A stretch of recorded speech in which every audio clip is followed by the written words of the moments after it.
Hello children. In our lesson today, we are going to continue to look at division by grouping, and we're going to look at how to divide on a number line. However, before we start, let's just remind ourselves of our learning this week. We have been learning to divide, and division can be achieved in two ways. We can share or we can group. So let's look at my example here, 10 divided by 2. If I solve that through sharing, I am saying I've got 10 objects and I'm going to share them into 2 groups, and I'm going to see how many is in each group. So imagine I was sharing it between 2 people. How many of my pieces of cereal would each person get? So I'm going to share 10 into 2 groups. So this is my group 1.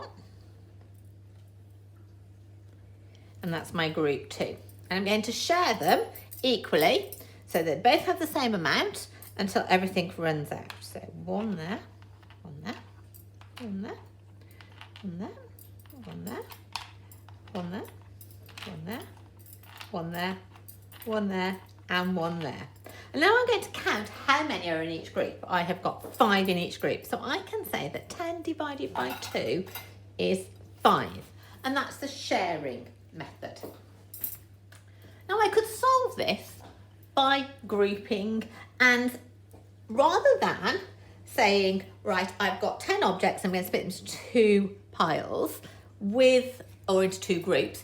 With grouping, I'm saying I've got 10 objects, how many groups of 2 can I make? So let's see. Here's one group of 2, another group of 2, another group of 2, another group of 2, and another group of 2. So I've got 1, 2, 3, 4, 5 groups of 2. I get the same answer either way. So children, you have to remember, when we divide by sharing, we know how many groups there will be, but we have to work out how many will be in each group. When we divide by grouping, we know how many is in each group. We're trying to work out how many groups we'll have in total. So as part of our recap work, children, I've asked you to look at this problem. Donuts come in packs of 100 and we need to put 10 donuts on each tray. How many trays will we need? Now I could solve this either by grouping or sharing. So I'd like to talk to your grown-up as to which way you think will be the easiest. Pause the video here.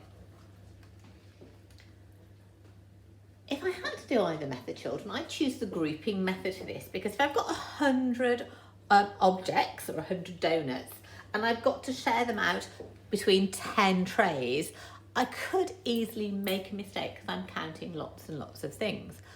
I would do grouping as my method of solving it. I would still get my 100 objects and I would put them into groups of 10 and I'd count my groups.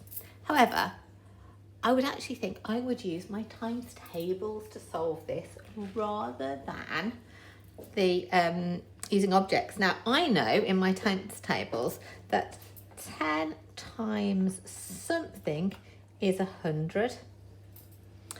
So let's count. How many 10s are there in 100? Because remember, that's what that means. And I can use my times tables to solve this. So let's count 10, 20, 30, 40, 50, 60, 70, 80, 90, 100. There's 10. So 10 times 10 is 100. So 100 divided by 10 must be 10. So I'm going to need 10 trays. Now children, you saw from the last example, it's actually quite complicated if I don't know my times tables, if I've got to get 100 objects. So there is an easier way of doing this, and it's using a number line. So I'm going to model for you how many groups of 5 can I make from 15 by drawing a number line. So I'm going to start my number line at 0. I am going to make jumps of 5, because that's how many is in each group, until I get to 15. So one jump gets me to 5, another jump gets me to 10, and a third jump gets me to 15. I'm now going to count my jumps. I've made 1 jump, 2 jump, 3 jumps. So 3 groups of 5 make 15.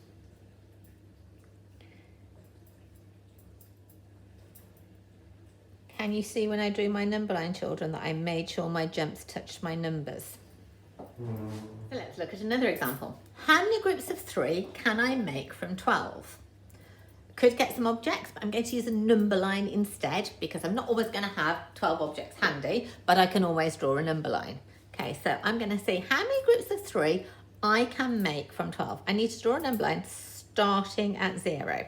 I want to make groups of 3, so I'm actually going to jump on in 3s. Imagine that each one was a group. So my first jump is to 3. Okay, I'm going to make another jump. That gets me to 6. So each jump is worth 3.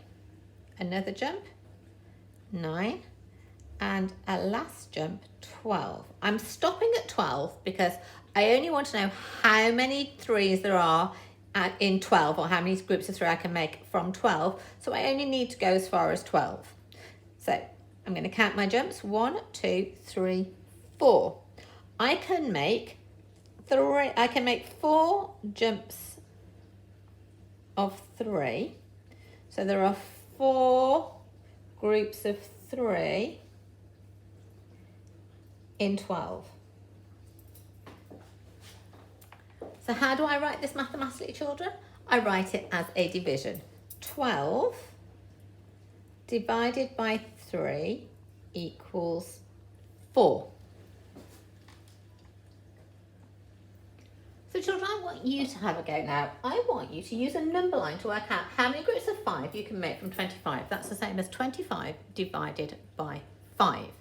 I want you to pause the video here and I want you to have a go at jumping on a number line. Remember, you start at 0 and you're going to jump on in jumps of 5 until you get to 25, and then you're going to count the jumps. So let's see if you did the same as me. So here's my number line. It starts at 0. I'm going to jump on in 5s until I get to 25. There's my first jump.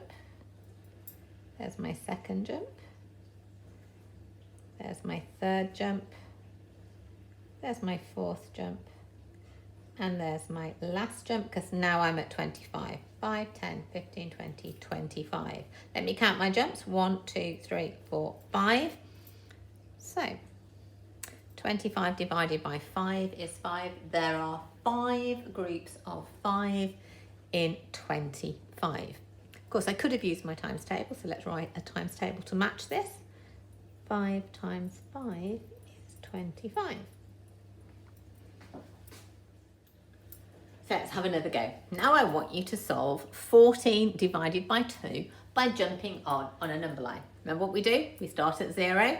We jump on in groups of 2 until we get to 14, and then we count how many jumps we've made, because we're just effectively counting how many groups of 2 we've made. Pause the video here and then have a go, and then we'll see whether your number line matches mine. So let's see if you did what I did. I started at 0. I'm jumping on in groups of 2 and seeing how many jumps of 2 I can make till I get to 14, so how many groups of 2 there are in 14.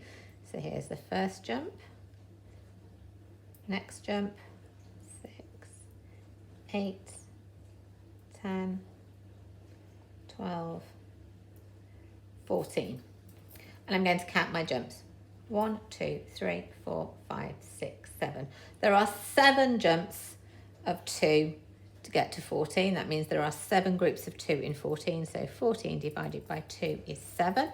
Let's create that fact family if we can. 14 divided by 7 is 2. Let's create some multiplications. 2 lots of 7 is 14. And 7 lots of 2 is 14. Don't worry about this, children. We will be coming back to this later on in the next week or so.